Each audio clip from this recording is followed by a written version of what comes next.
doing good. Hope you're doing great. Hope you're doing fantastic.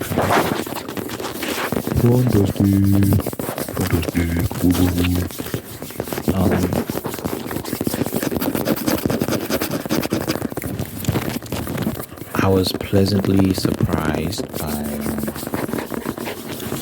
how well yesterday's video is doing.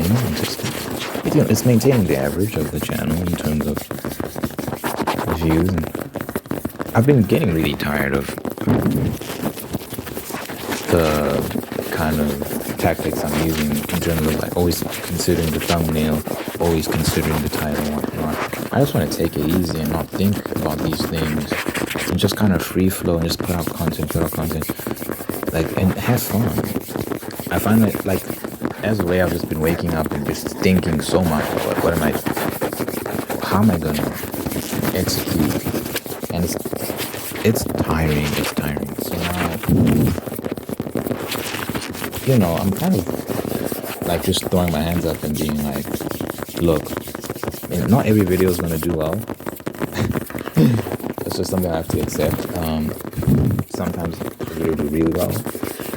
Sometimes I'll feel inspired and come up with some title that's really, really good, and it'll do what it needs to do, and the thumbnail will do what it needs to do. But I just need to be okay with just developing a steady rhythm, like just being consistent, showing up every day. I think that more than anything will help me. I'm tired of the antics and the gimmicks and trying all these different things to try and attract people or try and get views. I just want to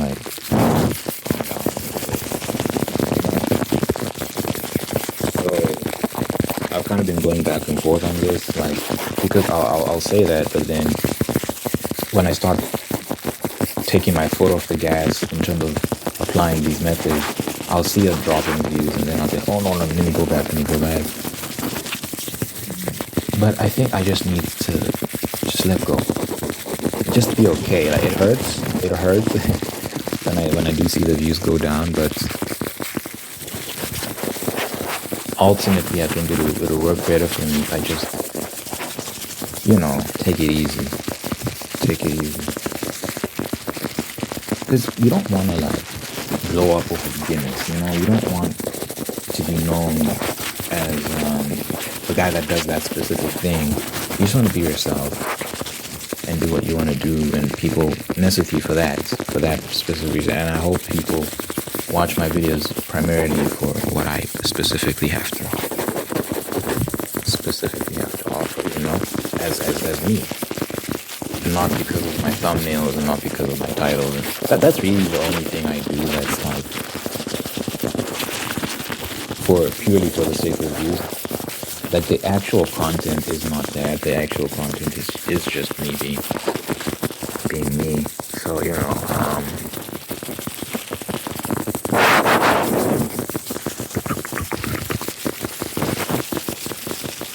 that's an adjustment I have to make.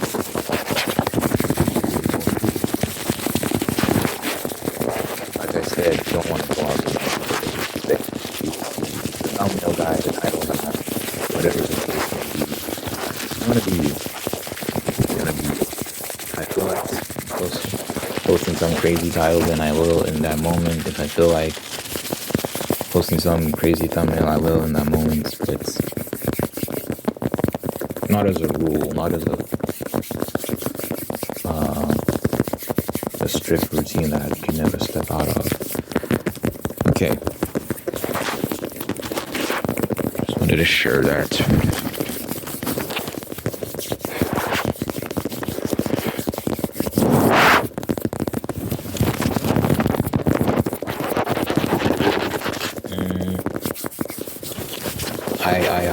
I saw a post yesterday. This guy, his name is Tommy Billy or something. I'm not sure how you say his name.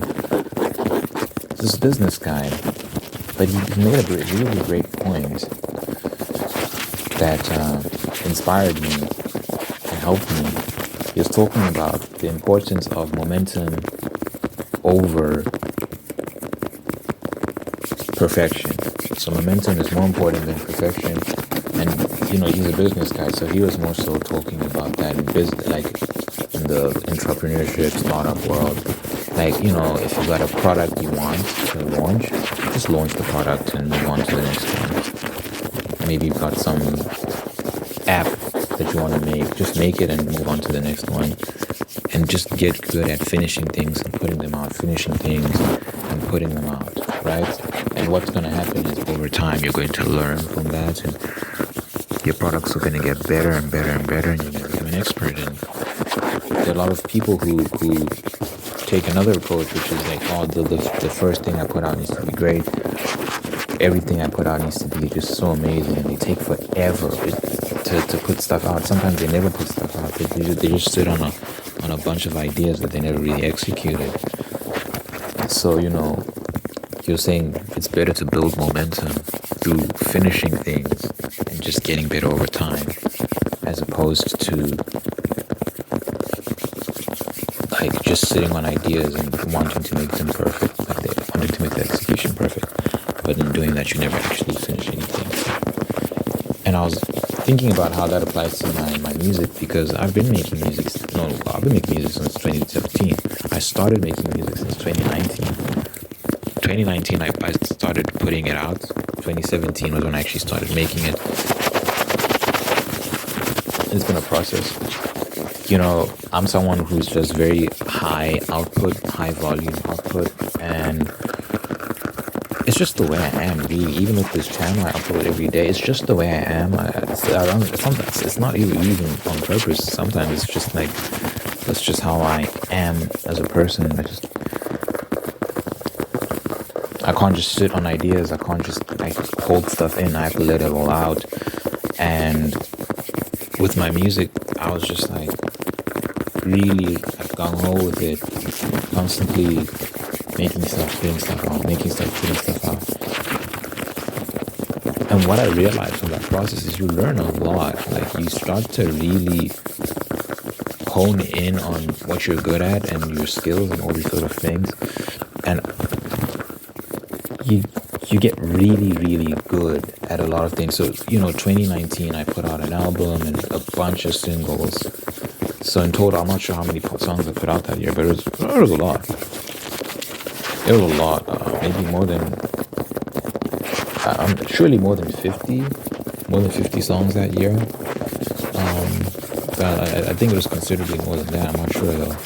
2020, similar numbers, I think. 2020, 2021, same thing, I believe. 2022, I really ratcheted things up. That's when I started, I think I had 100 plus songs out in 2022.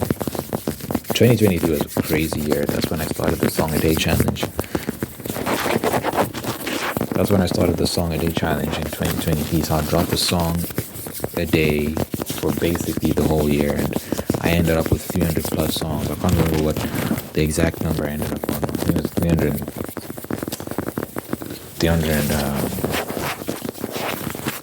I'm not sure. It's hard to say. Maybe just under 310. Might have been over 310. I can't remember. I can't remember. But yeah, more than 300 songs in a year is crazy. It's madness. But I did that. And then 2024, this is the year we're in now, I did the Song a Day Challenge, but I stopped around April. I was just like, I was still kind of tired from the previous year, to be honest, because I stopped in December last year, the Song a Day Challenge, and then I kind of picked up again in January. And I realized I was still kind of recovering, but I just kind of, I don't know if I was recovering necessarily, I'm not sure, because I was itching to get back into it. I was really itching to get back into it, but I don't know, this time around April, it started feeling like a routine. It started to feel like I was cranking out the songs, like I was really forcing them out, like squeezing them out. I was like, yeah, I need to stop. I think everything I put out was still fire. I think every project I put out during that period was fire, but I was noticing that it's getting harder. It's getting harder. Let me stop before I start making trash. So I don't think I ever got to a point where I was making nonsense, but I was approaching that territory, so I stopped wisely, gave myself a break, And then I put out an album recently. The link is in the description for that. The link is in the description for that.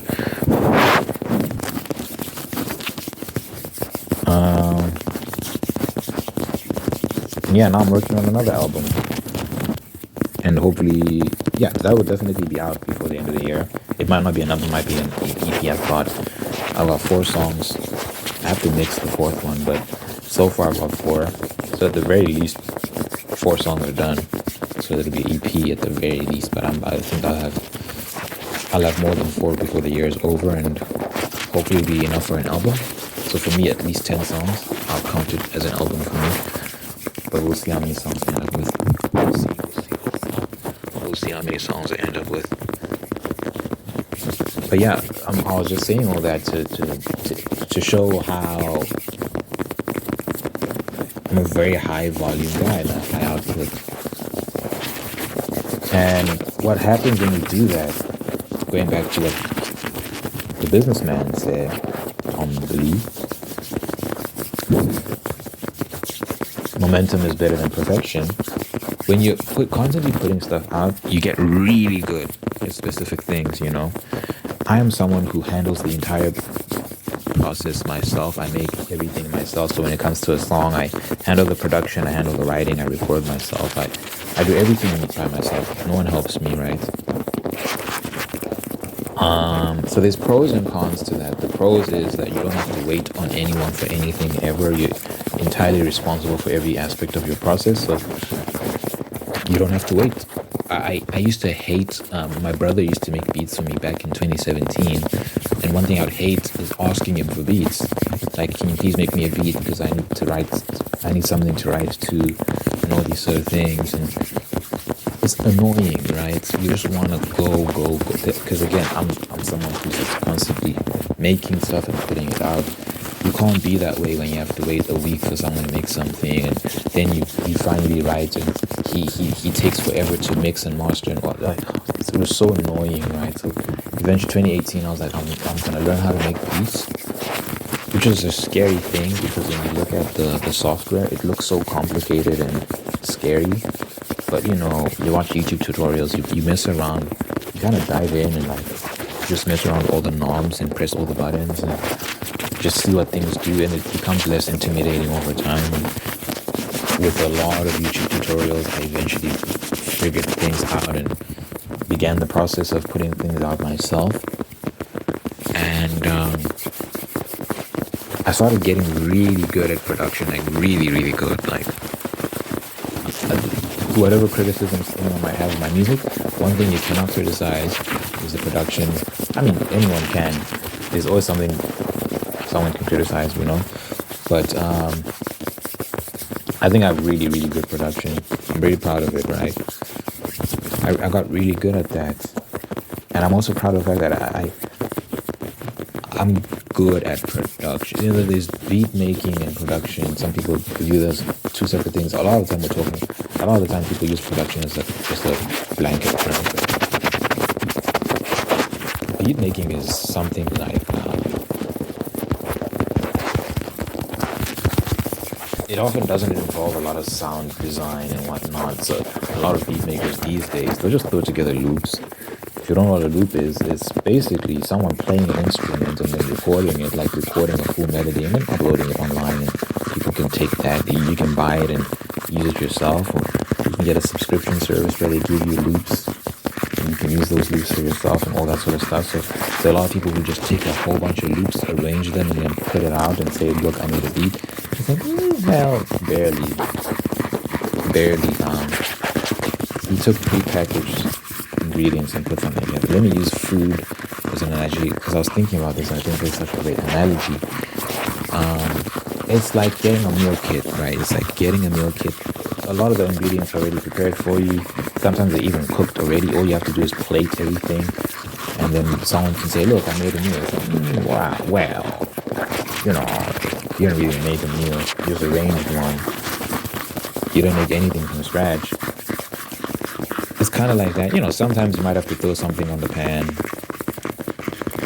like bare minimum stuff. But for the most part, yeah, it's just like the work, most of the work was already done for you, and you just arrange things. Now, to be fair,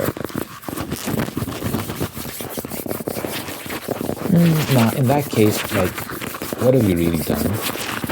I don't know. I guess there are ways you can mess that up. It's hard to imagine how someone can mess up getting a meal kit with everything pretty much prepared already, so you maybe just have to microwave something. It's hard to mess stuff like that up. But I guess credit to people for arranging things the right way, following instructions and knowing how to arrange things and whatever, I guess. But yeah, it's not that impressive, to be honest. But then there's another level of arrangement which is more admirable. Let's say like you get ingredients for a sandwich. So yeah, you're looking through the fridge. You know, the bread has already been sliced for you. There's already lettuce. There's already sliced tomatoes. There's already chicken that's already cooked. There's some mayonnaise. There's some this, and that. And you put it all together. And you've got a sandwich. And yeah, you didn't really do that much work in terms of arranging everything. Like all the ingredients are already there for you. But it does take some taste, some skill to know which ingredients to use. Some people don't know how to make good sandwiches. They just throw together anything and it doesn't really taste that good. So credits to someone who has the appropriate taste to put together a sandwich that actually tastes delicious. Even if they aren't doing a lot of the meal prep themselves, they aren't cooking the chicken, they aren't cutting the tomatoes, they aren't, like, you know, you need to know like how thin should the tomato slices be and stuff like that. So even if you aren't doing all those sort of things, hey, there's still good arrangement. You still get credit for knowing what goes together. The same thing applies to music. There are some people who know what loops go well together, and they arrange the beats, and boom, it sounds good. And sometimes there's some unique creations that get made out of that. But then there's a level beyond that where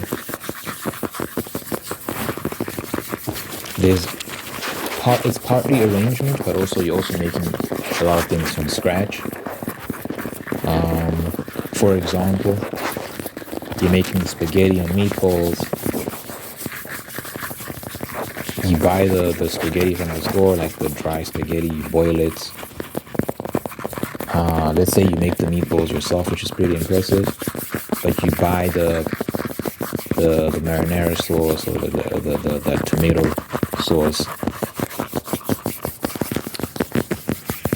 from the store, and you just whack it in with the meatballs, and you throw the spaghetti in there. Boom, spaghetti and meatballs. You might garnish it with some cilantro or whatever the case may be.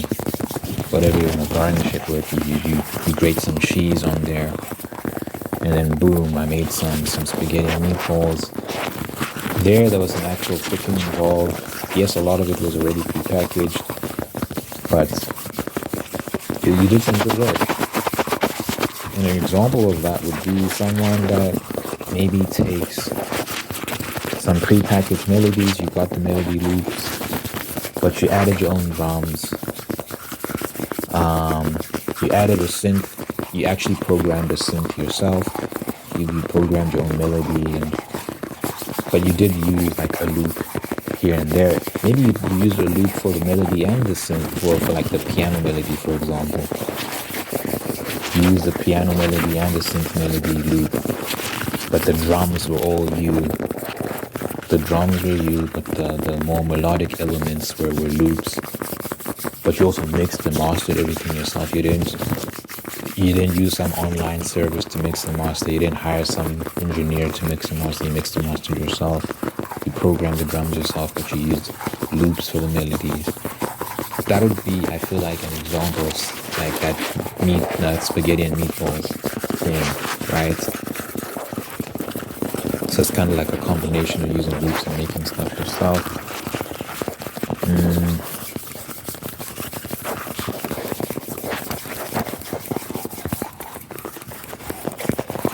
I'm I'm trying to think though, because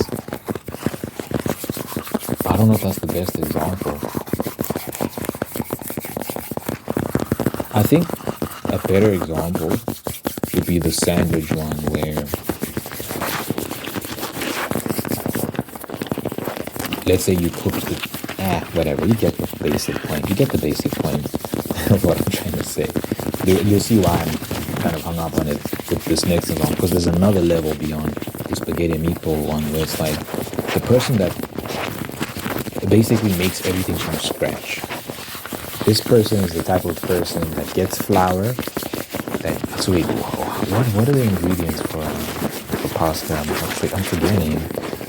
I think a lot of pasta is flour and water, no?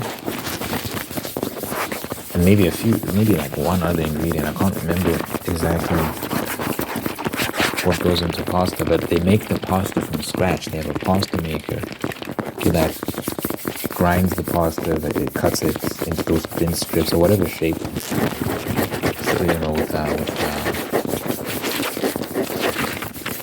what do they call the thin strip? The flageotelli or whatever. Anyway, let's not get hung up on that. They make the pasta from scratch. They make the tomato sauce that, I don't know what they call the tomato sauce, but I know there's marinara sauce. I know there's different sauces. They make the sauce from scratch. They make the meatballs from scratch. Everything's from scratch. In the case of a sandwich, let's say they bake their own bread. They make their own mayonnaise. You can make mayonnaise. It's not that difficult. I remember it's eggs, like egg yolks, some vinegar, something else. I think there's not that many ingredients in mayonnaise. It's actually not that hard to make. I can't remember what the ingredients. Let's actually find out what are the ingredients for mayonnaise. Mayonnaise ingredients. Oh yes, now I remember. So it's oil, vinegar, lemon juice, egg, salt, and mustard.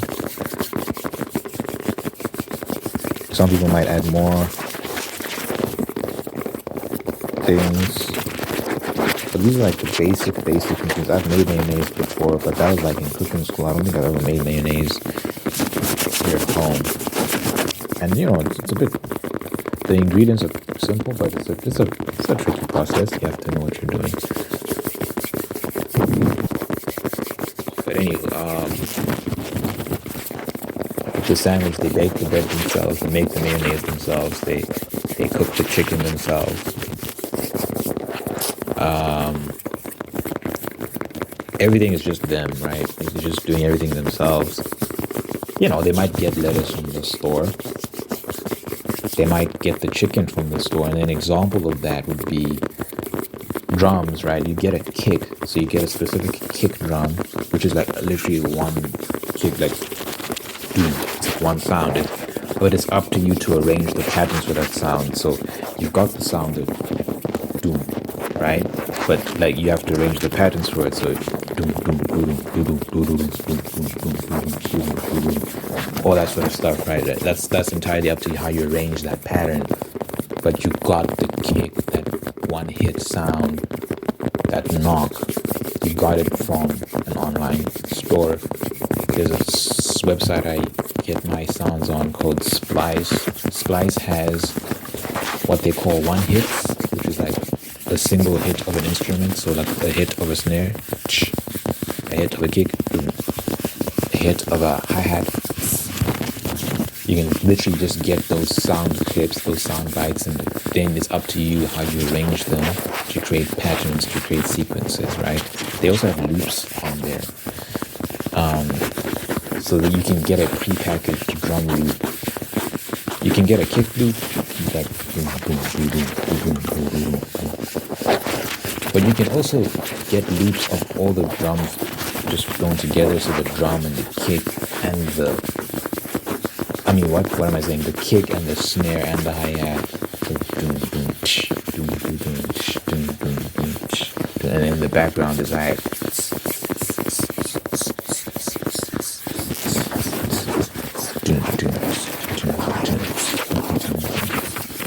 so you can hear it. You can hear the loop, right? So you can get all that together. So you can get a kick loop by itself, you can get a snare loop by itself, you can get a hi-hat loop by itself, or you can get you can get them all together. But the person I'm describing would get the kick by itself, just a one-hit kick, a one-hit snare, a one-hit hi-hat, arrange the patterns themselves, then go into the software, program their own pianos, create their own piano melody, use a synth, create their own synth melody.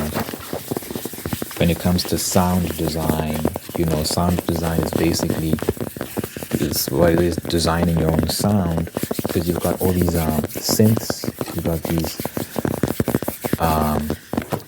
synth tools basically, but they have all these parameters that you can mess around with and adjust to make a synth sound different.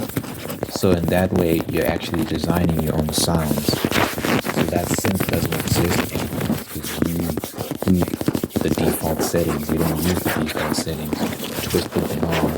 You increased this frequency, you reduced that frequency, you added chorus, you added a flanger, you did this, you did that. That is what is known as sound design. By the time you're done messing around with that synth, it sounds so different to anything that's out there because that's your unique setting. That is what is known as sound design. And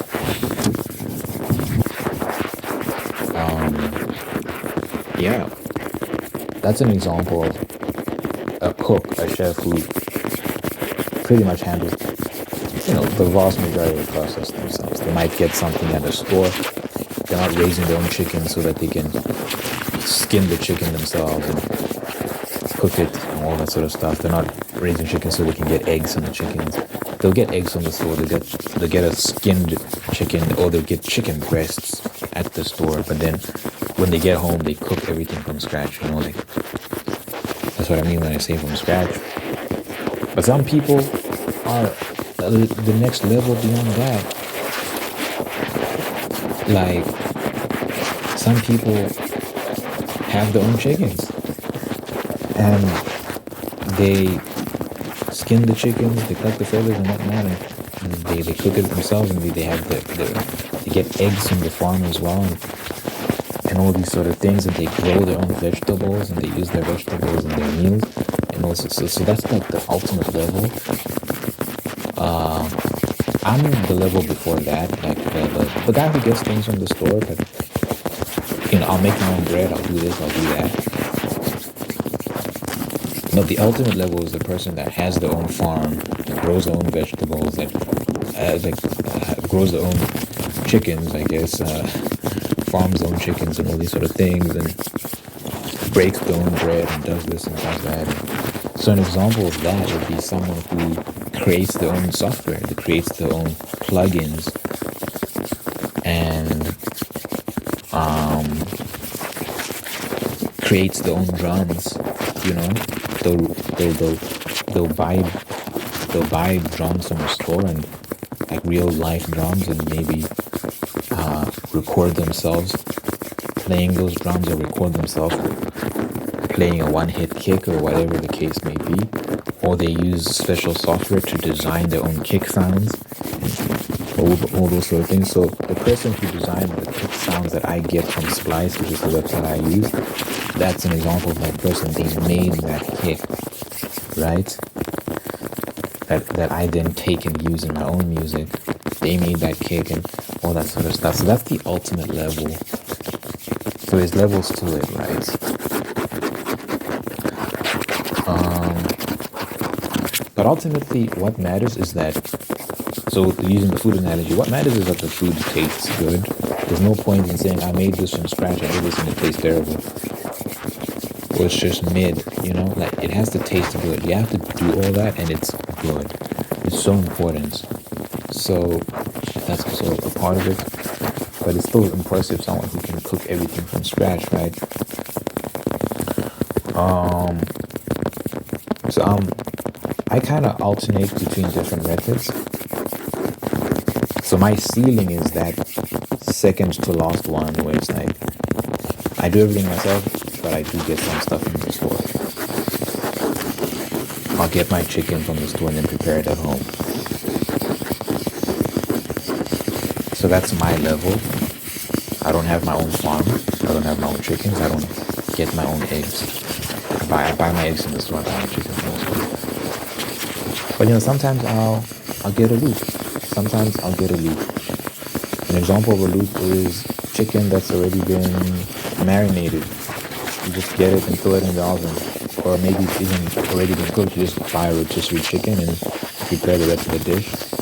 And you use the chicken, I don't know, as part of a salad or whatever you want to make a stir fry. I don't know. But it's already been cooked and stuff like that. Sometimes I use loops.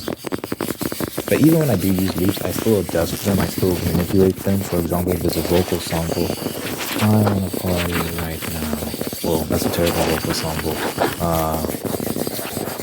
I like you, girl, do you like me too? I like you, girl, do you like me too?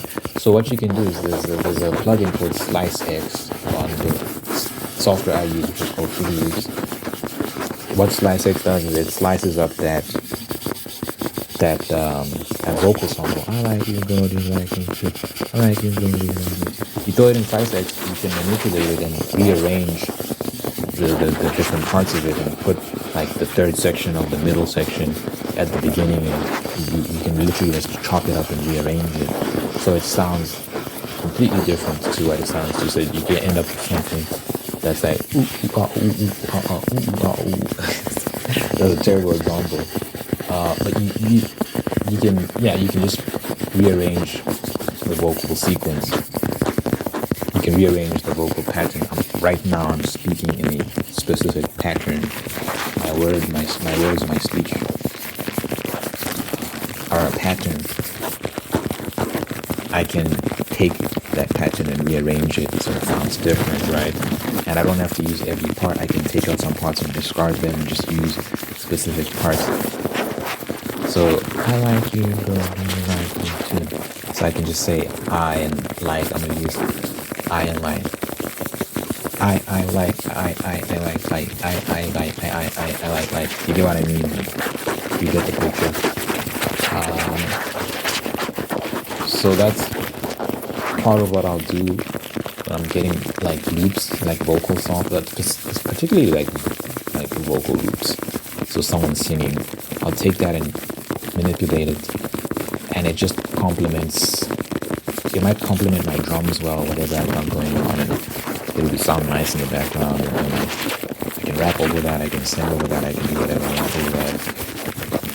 With a melody, dude, like let's say someone's playing a guitar, there's so much I can do with that. I don't like to just leave it alone. I always like to manipulate it somehow, some way. Sometimes it's so good, it's so pure by itself that you just don't want to touch it. Like you're just ruining it. But that's very rare. I very rarely come across that because I like to manipulate things so that I feel like it's my own thing. Like I'm not just copy pasting.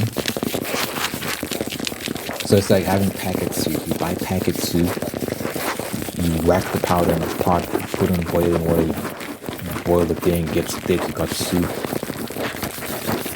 It's like, you could just leave it at that, but you can add your own ingredients. You can add some chicken, you can add some garlic and whatever you want to add, some salt, some spice to really up the flavors and make it your own thing. But it had that base, it had that starting point, that starter kit, but you made it your own. So that's an example. So when I get like a guitar loop that sounds really nice, I'll sometimes add my own flair to it. Maybe I pick it down so that it sounds so it's a lower pitch than it was, but then I'll do more than that. Sometimes I'll add a flanger, sometimes I'll add an arpeggiator. I don't even know how to describe an arpeggiator, to be honest with you. But it does something similar to what I was describing, like what the Slice X does, just messing with the pattern. Kind of similar to that, almost. Not exactly the same thing, but that's the closest description I can get. It's yeah, I don't really know how to describe an arpeggiator, to be honest. But if you Google it, like arpeggiator sound, music, arpeggiator music or something like that, you'll hear it and then maybe you'll recognize what that is.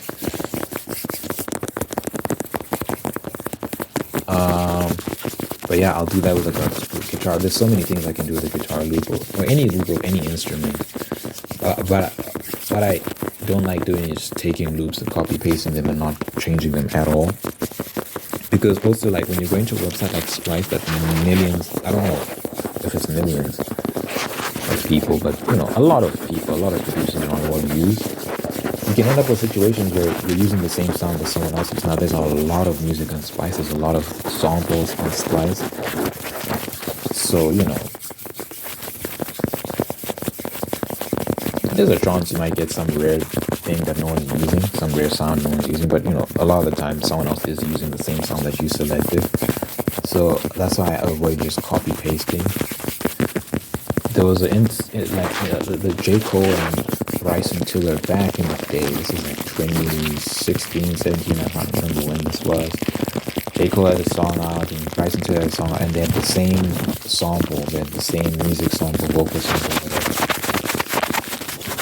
People would listen to their very different songs and recognize, oh wait, why do they sound similar? It's because of stuff like that. You use the same samples. I don't think they're going on websites. I think they're getting these from producers who sell their beats or sell their specific samples, specific loops, but they don't have an exclusivity agreement. They don't say I'm only selling this to you. They might say you can buy this, but I am going to sell it to other people as well. So that's how you can end up in situations like that. And I try to avoid that by manipulating the sample to make it sound unique. So that even if there are some recognizable similarities, it's still so unique that it might as well be its own thing, and the vibe is different, and it's just whatever. Sometimes you don't want to manipulate things too much because it just ruins the sample. So sometimes all you can really do is pitch something down, because if you try to add a flanger, if you try to add an arpeggiator, you try to do this, you try to do that, it just ruins it. So sometimes I just have to be okay with the possibility that someone might have a song that sounds similar to mine because I used to loop. That's why I don't like using loops in that way too much, where I don't do that much to change it. But yeah, sometimes I use loops. A lot of the time I use loops, to be honest. I when I started out, I wasn't using loops that much. But these days, they're actually a great help. They're great to gain inspiration with. And yeah, they're just great to build off of. So let's say I get a good piano loop, then I can just conceive, look, it would work well with these drums. I can add this synth, I can do this, I can do that. So I'll program my own synth, I'll program my own drums, I'll program everything except that piano. And then, but the piano was the basis, the starting point. It was what inspired me to help to make everything else. But even then, I still manipulate it in one way or another. Most of the time I'm manipulating it so it sounds unique, but sometimes I just leave it alone. But yeah,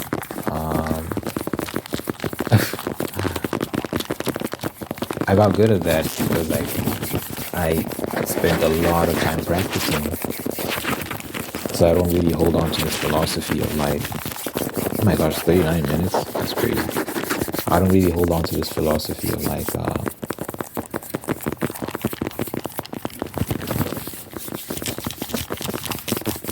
what I want to say. Just keep working on one thing for a year and then put out. Some people put out 5 songs in a year. I can't be that guy. Some people put out 1 song in a year. Some people put out no songs in a year. I can't be that guy. I can't just sit on ideas. I have to execute. Anyway, I've rambled for way too long. I didn't realize it was been 40 minutes. You know, I like to pray at the end of my videos, dear Father God, if God person that you're watching this right now. Thank you for making them whole, unique, and guide them and path towards peace, prosperity, and purpose. Thank you for blessing this person with wonderful people in their life who love them, take care of them, bring the absolute best out of them. And thank you for maintaining the ones that are there to do the same thing. Thank you for blessing this person with love and marriage and sustaining the love and marriage and making them very, very happy. Thank you for blessing this person with a spirit of gratitude so they can give thanks for all the wonderful things in their life, and by giving thanks they can find peace, contentment, and attract even more blessings. Let your presence be felt in this person's life so they know that you're God, that you're real, that you love them, you're going to be there for them. Good health, long life, and happiness over this person, everyone they care about. In my name I pray, in Jesus' name I pray. Amen.